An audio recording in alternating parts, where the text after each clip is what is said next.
The other is that on the cross I see this truth we just sang. He took the blame. We stand forgiven.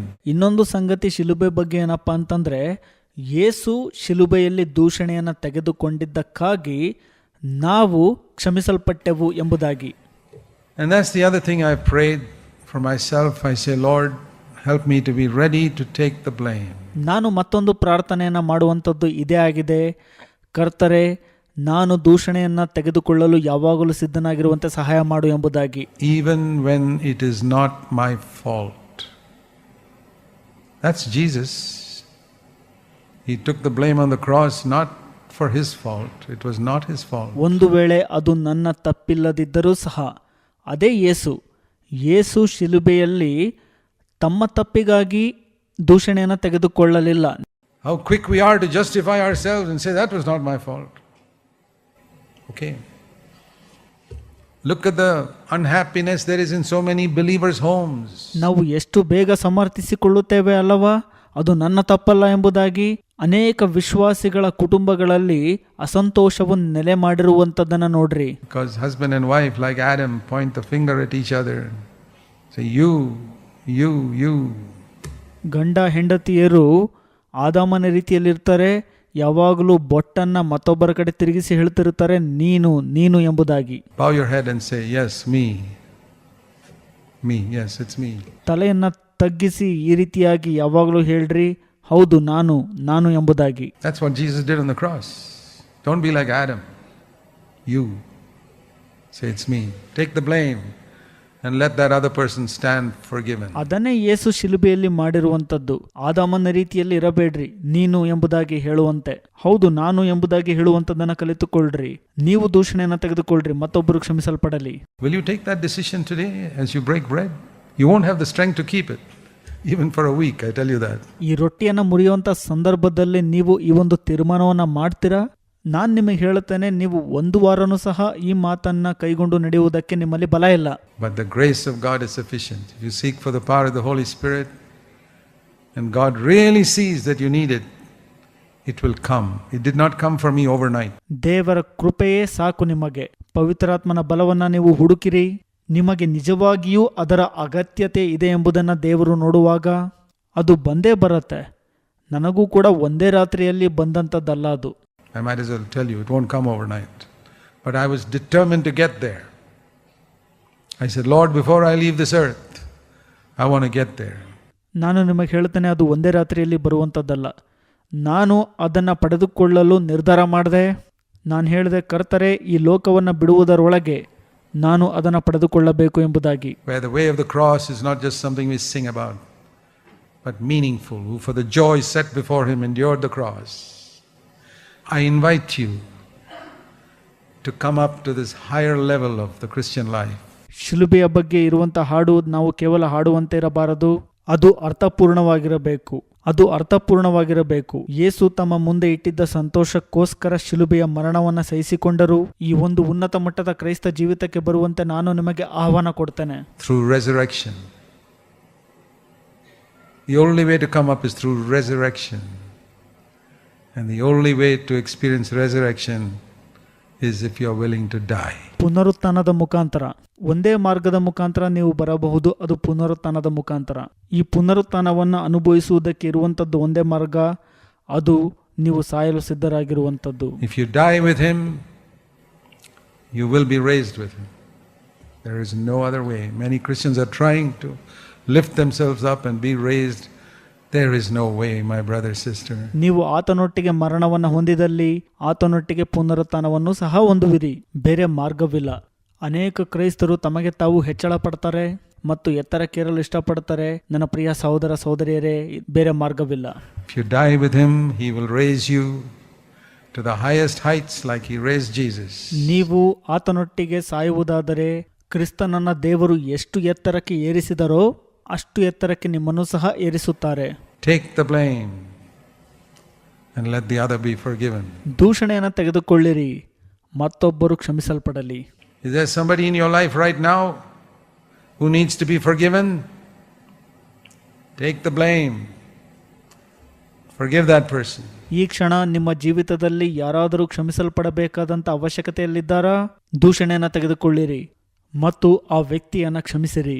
Give him or her the smile of forgiveness as soon as you meet them after this meeting, and determine that that is the way you will walk all the days of your life. Your home will be like heaven, I promise. ಈ ಕೂಟದ ನಂತರ ನೀವು ಆತನನ್ನಾಗಲಿ ಅಥವಾ ಆಕೆಯನ್ನಾಗಲಿ ಭೇಟಿಯಾದ ತಕ್ಷಣವೇ ಕ್ಷಮಿಸಿದ್ದೇನೆ ಎಂಬುವಂಥ ನಗುವನ್ನು ಚೆಲ್ಲಿರಿ ಮತ್ತು ನಿಶ್ಚಯಪಡಿಸಿಕೊಳ್ಳ್ರಿ ನಿಮ್ಮ ಜೀವಿತದ ಪ್ರತಿ ಕ್ಷಣವೂ ಈ ಒಂದು ಮಾರ್ಗದಲ್ಲಿ ನಡೆಯುತ್ತೇನೆ ಎಂಬುದಾಗಿ. ನಾನು ನಿಮಗೆ ವಾಗ್ದಾನ ಕೊಡ್ತೇನೆ, ಆಗ ನಿಮ್ಮ ಕುಟುಂಬಗಳು ಪರಲೋಕದಂತಿರುತ್ತವೆ. You may not have much money, but you'll have the perfume of Christ in your home. Let's break bread meaningfully. ನಿಮ್ಮಲ್ಲಿ ಹೆಚ್ಚು ಹಣವು ಇಲ್ಲದೇ ಇರಬಹುದು, ಆದರೆ ಕ್ರಿಸ್ತನ ಪರಿಮಳವು ನಿಮ್ಮ ಕುಟುಂಬಗಳಲ್ಲಿ ತುಂಬಿರುತ್ತದೆ. ಹಾಗಾಗಿ ರೊಟ್ಟಿ ಮುರಿಯುವಂಥದ್ದನ್ನು ಅರ್ಥಪೂರ್ಣವಾಗಿ ಮುರಿಯಿರಿ. And say, Lord, as we come to a new place, let me take a few new decisions today. ಈ ರೀತಿಯಾಗಿ ಪ್ರಾರ್ಥನೆಯನ್ನು ಮಾಡಿರಿ. ಕರ್ತರೆ, ನಾವು ಹೊಸ ಸ್ಥಳಕ್ಕೆ ಬಂದಿದ್ದೇವೆ, ಹೊಸದಾದಂಥ ತೀರ್ಮಾನವನ್ನು ತೆಗೆದುಕೊಳ್ಳಲು ನಮಗೆ ಸಹಾಯ ಮಾಡು ಎಂಬುದಾಗಿ. One verse from Deuteronomy before we break bread. In the book of Deuteronomy, chapter 22 and verse 8. ನಾವು ರೊಟ್ಟಿಯನ್ನು ಮುರಿಯುವುದಕ್ಕಿಂತ ಮುಂಚೆ ಒಂದು ವಚನವನ್ನು ನೋಡಿಕೊಳ್ಳೋಣ. ಧರ್ಮೋಪದೇಶ ಕಾಂಡ 22ನೇ ಅಧ್ಯಾಯ 8ನೇ ವಚನ. When you build a new house, and that's what we have built now. When you build a new house, you shall make a parapet for your roof. ಅಲ್ಲಿ ಈ ರೀತಿಯಾಗಿ ಹೇಳುತ್ತೆ, ನೀವು ಹೊಸ ಮನೆಯನ್ನ ಕಟ್ಟಿಸಿಕೊಳ್ಳುವಾಗ, ಅಂದರೆ ನಾವು ಈಗ ಕಟ್ಟಿಸಿಕೊಂಡಿದ್ದೇವೆ, ಮಾಳಿಗೆಯ ಮೇಲೆ ಸುತ್ತಲೂ ಸಣ್ಣ ಗೋಡೆಯನ್ನ ಕಟ್ಟಿಸಬೇಕು ಎಂಬುದಾಗಿ ಹೇಳುತ್ತಲ್ಲಿ. And if you go upstairs, you'll see that we have built that. You know why? Because we don't want anybody to fall off. ನೀವು ಮೇಲ್ಗಡೆ ಹೋಗಿ ನೋಡೋದಾದ್ರೆ ನಾವು ಅಲ್ಲಿ ಸಣ್ಣ ಗೋಡೆಯನ್ನ ಕಟ್ಟಿದ್ದೇವೆ. ಯಾಕೆ ಗೊತ್ತಾ? ಅಲ್ಲಿ ಯಾರು ಬೀಳಬಾರದು ಎಂಬುದಾಗಿ. Because if you don't do it, you will bring blood guilt on your house. If anyone falls from it.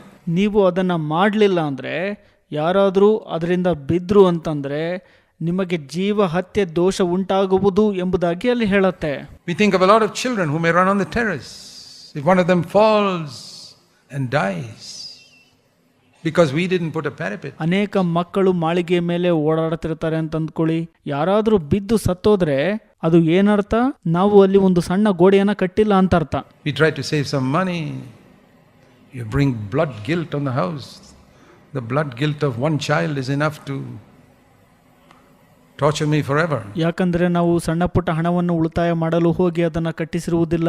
ಒಂದು ಮಗು ಏನಾದರೂ ಸತ್ತೋದ್ರೆ ಅದರಿಂದ ಬಿದ್ದು ಜೀವಹತ್ಯೆ ದೋಷವು ನಮ್ಮ ಕುಟುಂಬಕ್ಕೆ ಬರುತ್ತದೆ. ಆ ಒಂದು ಜೀವಹತ್ಯೆ ದೋಷ ಸಾಕು ನನ್ನನ್ನು ಯಾವಾಗಲೂ ಕಾಡಲು ಅಥವಾ ತೊಂದರೆ ಪಡಿಸಲು. What is a spiritual application?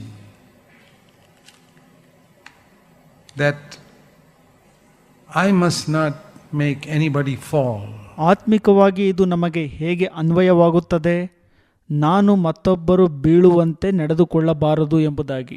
Because of the way I live, because of something I do or something I didn't do. ಅದು ನಾನು ಜೀವಿಸುವಂಥದ್ದರಿಂದ ಆಗಬಹುದು, ಅಥವಾ ನಾನು ಏನೋ ಒಂದು ಮಾಡುವಂಥದ್ದರಿಂದ ಅಥವಾ ಮಾಡದೇ ಇರುವಂಥದ್ದರಿಂದ ಆಗಬಹುದು. Some inconvenience I was not willing to go through. Put a parapet perhaps. It was too inconvenient. Go through it. I'm willing to be inconvenienced. I'm willing to spend money. Because I don't want other people to fall. ಯಾಕಂದರೆ ನಾನು ಒಂದು ಅನಾನುಕೂಲವನ್ನು ತೆಗೆದುಕೊಳ್ಳಲು ಇಷ್ಟಪಟ್ಟಿರುವುದಿಲ್ಲ. ಅದು ಒಂದು ಸಣ್ಣ ಗೋಡೆ ಇರಬಹುದು. ಆ ರೀತಿಯಾಗಿ ನಾನು ಸಿದ್ಧನಾಗಿರಬೇಕು ಅನಾನುಕೂಲತೆಯನ್ನು ತೆಗೆದುಕೊಳ್ಳಲು ಅಥವಾ ಸ್ವಲ್ಪ ಹಣವನ್ನು ಖರ್ಚು ಮಾಡಲು. ಯಾಕಂದರೆ ಮತ್ತೊಬ್ಬರು ಬೀಳಬಾರದಷ್ಟೇ. You can take the casual attitude. Well, they should be careful. What can I do if that person is careless and walks on the roof and falls? No. ನೀವು ಇದನ್ನು ಆರಾಮಾಗಿ ತೆಗೆದುಕೊಂಡು ಆ ವ್ಯಕ್ತಿ ಅಜಾಗರೂಕನಾಗಿ ನಡೆದು ಅಲ್ಲಿಂದ ಮಾಳಿಗೆಯಿಂದ ಬಿದ್ದು ಸತ್ತನು, ನಾನೇನು ಮಾಡೋಕ್ಕಾಗತ್ತೆ ಅಂತ ಹೇಳುವುದಲ್ಲ. ಇಲ್ಲ, ಆ ರೀತಿ ಹೇಳಬಾರ್ದು. If you build a new house, build a parapet so that nobody falls. In other words, you should not be responsible for somebody else falling. ನೀವು ಮನೆಯನ್ನು ಕಟ್ಟಿಸುವಾಗ ಮಾಳಿಗೆಯ ಸುತ್ತ ಸಣ್ಣ ಗೋಡೆಯನ್ನು ಕಟ್ಟಿಸಬೇಕು, ಯಾಕಂದ್ರೆ ಯಾರು ಬೀಳಬಾರದು ಅಂತ. ಮತ್ತೊಂದು ಕಡೆ ಹೇಳೋದಾದ್ರೆ ಮತ್ತೊಬ್ಬರ ಬೀಳುವಿಕೆಗೆ ನೀವು ಜವಾಬ್ದಾರರಾಗಿರಬಾರದು. Now apply that spiritually to my life and say, Lord, there must be nothing in my life that makes another person fall.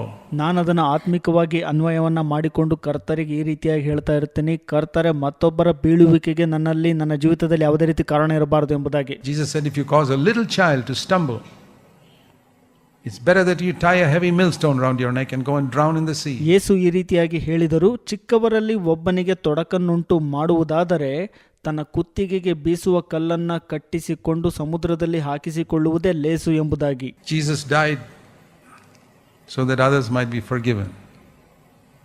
We must have that spirit. I don't want people to fall. I want them to be forgiven when they come across me. ಮತ್ತೊಬ್ಬರು ಕ್ಷಮಿಸಲ್ಪಡಬೇಕು ಎಂಬುದಕ್ಕಾಗಿ ಯೇಸು ಮರಣವನ್ನು ಹೊಂದಿದರು. ನಾವು ಈ ಒಂದು ಆತ್ಮವನ್ನು ಹೊಂದಿಕೊಂಡಿರಬೇಕು. ನಾನು ಯಾರಿಗೂ ಬೀಳುವಂತೆ ಅವಕಾಶ ಮಾಡಿಕೊಡಬಾರದು. ನನ್ನ ಹಾದಿಯಲ್ಲಿ ಬರುವಂತವರು ಪ್ರತಿಯೊಬ್ಬರು ಕ್ಷಮಿಸಲ್ಪಟ್ಟಿರಬೇಕು. Nobody's life should go to a lower level because they met me. Nobody's spiritual life should go to a lower level because of contact with me. ನನ್ನನ್ನು ಭೇಟಿಯಾಗಿದ್ದಕ್ಕಾಗಿ ಒಬ್ಬರ ಜೀವಿತವು ಕೆಳಮಟ್ಟಕ್ಕೆ ಹೋಗಬಾರದು. ಯಾರ ಆತ್ಮಿಕ ಮಟ್ಟವು ಕೆಳಮಟ್ಟಕ್ಕೆ ತಲುಪಬಾರದು ನನ್ನೊಟ್ಟಿಗೆ ಸಂಪರ್ಕ ಇಟ್ಟುಕೊಂಡಿದ್ದಕ್ಕಾಗಿ. They should not even be neutral. They should rise higher. And that is through the cross. So let's break bread today. Jesus died so that all of us must rise higher. ಅವರು ಇದ್ದಲ್ಲಿಯೇ ಉಳಿದುಕೊಳ್ಳಬಾರದು, ಅವರು ಮೇಲಕ್ಕೆ ಏರಬೇಕು. ಅದು ಶಿಲುಬೆಯ ಮುಖಾಂತರ ಆಗಬೇಕು. ಹಾಗಾಗಿ ರೊಟ್ಟಿಯನ್ನ ಇಂದು ಅರ್ಥಪೂರ್ಣವಾಗಿ ಮುರಿಯಿರಿ. ಯೇಸು ಮರಣವನ್ನ ಹೊಂದಿದರು, ಯಾಕಂದರೆ ನಾವೆಲ್ಲರೂ ಮೇಲಕ್ಕೆ ಏರಲ್ಪಡಬೇಕು ಎಂಬುದಕ್ಕಾಗಿ. Are you willing to die? That's what you're testifying in the breaking of bread. ನೀವು ಸಾಯಲು ಸಿದ್ಧರಿರುವಿರಾ? ಅದನ್ನೇ ಸಾಕ್ಷೀಕರಿಸ್ತಾ ಇದ್ದೀರಿ ಈಗ ರೊಟ್ಟಿಯನ್ನ ಮುರಿಯುವಾಗ ನೀವು. That others might rise higher. Like Paul says in 2 Corinthians 4:12, death works in us, but life works in you as a result. ಅದರಂತೆ ಮತ್ತೊಬ್ಬರು ಮೇಲಕ್ಕೆ ಏರಬೇಕು. ಪೌಲನು 2 ಕೊರಿಂಥ 4ನೇ ಅಧ್ಯಾಯ 12ನೇ ವಚನದಲ್ಲಿ ಹೇಳುವ ಪ್ರಕಾರ, ಹೀಗೆ ನಮ್ಮಲ್ಲಿ ಮರಣವು ಆದರೆ ನಿಮ್ಮಲ್ಲಿ ಜೀವವು ಪ್ರವರ್ತಿಸುತ್ತದೆ ಎಂಬುದಾಗಿ. Isn't that great? Death works in me, but life will work in others because I have chosen the way of the cross. That's what we testify to in the Lord's table. ಇದು ಅದ್ಭುತ ಸಂಗತಿ ಅಲ್ವಾ? ನಮ್ಮಲ್ಲಿ ಮರಣವು ಮತ್ತೊಬ್ಬರಲ್ಲಿ ಜೀವವು ಪ್ರವರ್ತಿಸುವಂತದ್ದು, ಯಾಕಂದರೆ ನಾನು ಶಿಲುಬೆಯ ಮಾರ್ಗವನ್ನು ಆಯ್ಕೆ ಮಾಡಿಕೊಂಡಿದ್ದೇನೆ. ಅದನ್ನೇ ನಾವು ಕರ್ತನ ಮೇಜಿನಲ್ಲಿ ಸಾಕ್ಷೀಕರಿಸುತ್ತಿದ್ದೇವೆ. So let us bow before God and give thanks for the bread and the cup. ನಾವೆಲ್ಲರೂ ದೇವರ ಮುಂದೆ ತಲೆಯನ್ನು ಬೊಗ್ಗಿಸಿದವರಾಗಿ ಪಾನಕ್ಕಾಗಿ ಮತ್ತು ರೊಟ್ಟಿಗಾಗಿ ಕೃತಜ್ಞತೆಗಳನ್ನು ಸಲ್ಲಿಸೋಣ.